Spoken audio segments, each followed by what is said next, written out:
আজকে ৭ দিন হলো ওয়েদারের এই বাজে অবস্থা। এটাকে সামার বলে না রেইনি সিজন বলে কিছুই বুঝতে পারছি না। অনেক রোদ, আবার বৃষ্টি।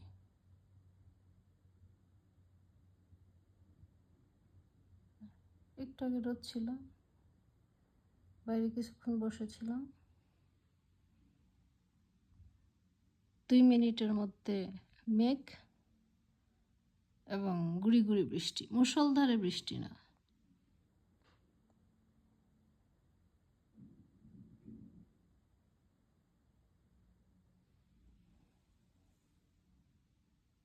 এই হলো অবস্থা।